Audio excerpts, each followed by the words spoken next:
আসসালামু আলাইকুম।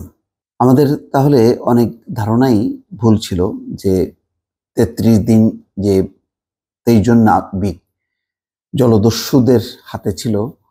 আমরা ভাবছিলাম যে যেহেতু তাদের যে ডিমান্ড সেটা পূরণ করা হবে। অর্থাৎ তারা যেই মুক্তিপণ দাবি করেছিল সেটি দেওয়া হবে। তার ফলে হয়তো আমাদের এরা ভালোই যাচ্ছে, মিলেমিশে খাওয়া-দাওয়া করছে। মাঝে মধ্যে এরকম টুকটাক কিছু পজিটিভ খবর পেতাম। এখন দেখা যাচ্ছে এবং আরেকটা জিনিস আমরা ভালোভাবে প্রচার করেছিলাম যে এত কিছুর পরেও যারা জিম্মি হয়েছিল যে বাংলাদেশি নাবিকরা তারা একত্রে ঈদের দিন নামাজ পড়ছে, গত রোজার ঈদের দিন। সেই ছবিও আমরা দেখেছিলাম, কিন্তু ওই ছবিটা যে কাল হয়ে গিয়েছিল এবং মানে খুবই মারাত্মকভাবে একটি ঘটনা ঘটতে পারত, তার সেটা কোনো রকমের রক্ষা পাওয়া গেছে সেই ঘটনা থেকে। এখানে জাহাজের যে ক্যাপ্টেন, তার সাক্ষাৎকার নিয়েছে প্রথম আলো। সেখানে বলছে যে ঈদের দিন এক জিম্মিকে মারতে চেয়েছিল দস্যুরা। কি ভয়ঙ্কর ব্যাপার! কারণ তারা এটা ভালোভাবে নেয়নি যে এই ছবিটা প্রকাশ পেয়েছে। তাদের জানা ছিল না যে এরকম ছবি নিয়ে এটা প্রকাশ করা হবে, অর্থাৎ মিডিয়ার দিকে তারা নজর রাখছিল। মিডিয়াতে তাদের অবস্থান এটা তারা কোনোভাবে চায়নি যে প্রকাশ হোক।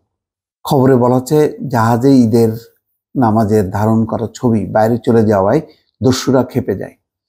জাহাজের চিফ অফিসার অর্থাৎ আতিকুল্লাহ খানের ক্যামেরায় ঈদের নামাজের ছবি ধারণ করা হয়েছিল। এই জন্য দস্যুরা অ্যাকশন নিতে চেয়েছিল। বিষয়টি জানার পর দস্যুদের যে কমান্ডার ছিল তাকে জড়িয়ে ধরে শান্ত করেছি। না হলে ওদের কড়া নির্দেশ ছিল চিফ অফিসারকে মারার জন্য। যে ক্যামেরা দিয়ে ছবি তোলা হয়েছে সেটি দস্যুরা নিয়ে গেছে, ক্যামেরা আর ফেরত দেয়নি।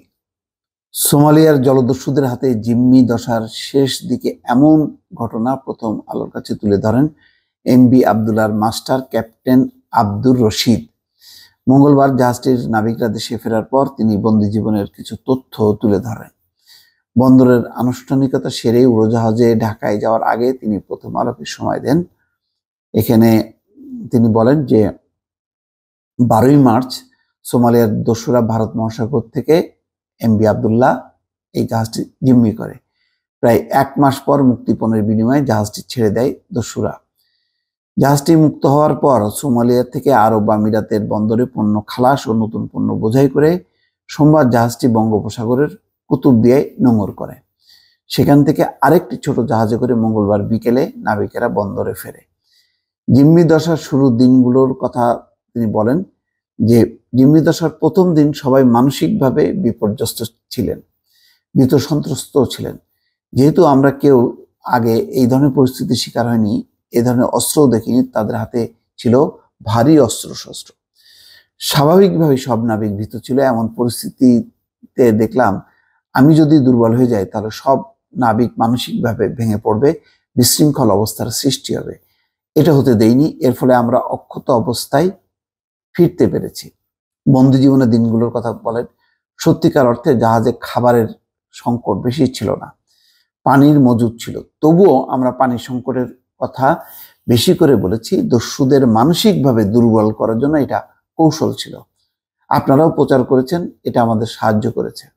দস্যুদের হাতে বন্দী থাকার দিনগুলো কিভাবে নাবিকদের পরিবারের সদস্যরা যোগাযোগ করতে পেরেছে এটা ক্যাপ্টেন বলেন। আমাদের ইন্টারনেট চালু ছিল, স্বয়ংক্রিয় সিস্টেম অন ছিল, ডিসপ্লে বন্ধ করে সব চালু রেখেছিলাম। এটা দস্যুদের আমরা বুঝতে দেইনি।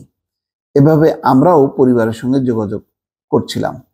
খুব দ্রুত জিম্মি দশার অবসান হওয়ায় KSRM গ্রুপের প্রতিষ্ঠাতা মোহাম্মদ শাহজাহান তার পরিবারের সদস্যদের প্রতি নাবিকদের পক্ষ থেকে কৃতজ্ঞতা জানান। তিনি জানান বন্দী দশার সময় নানা পর্যায়ে সরকার যেভাবে সহযোগিতা করেছে তা ভোলার নয়। যাই হোক, এখন এই নাবিকরা আর সাগরে যাবে কিনা এমন প্রশ্নে বলছেন ক্যাপ্টেন, বলছেন যে আমি আমার এই পেশাকে অত্যন্ত ভালোবাসি, পছন্দ করি, যদি সুস্থ থাকি আবার যাব সমুদ্রে। যাই হোক, আমরা এই তথ্যগুলো আমাদের জানা ছিল না যে এইরকম একটি পরিস্থিতি হয়েছিল, যে ঈদের যেই নামাজ যে দৃশ্য ধারণ করা সেটা মনে হচ্ছিল যেন একটা নেগোসিয়েশন করে, যে যেহেতু সোমালিয়ান জলদস্যুরাও মুসলিম, সুতরাং তারা হয়তো এটা পছন্দ করেছে, এইটুকু অনুমতি দিয়েছে। কিন্তু এটা যে তারা ক্ষিপ্ত হয়েছে এটা বোঝা গেল আর কি। এবং সেই কারণে তারা যে ধারণ করেছে যে ক্যাপ্টেনকে তারা মেরে ফেলতে চেয়েছিল। কি ভয়ঙ্কর একটা পরিস্থিতি পার করেছে আমাদের নাবিকরা 33 দিন, এটা বোঝাই যাচ্ছে। দর্শক ভালো থাকবেন। আল্লাহ হাফেজ।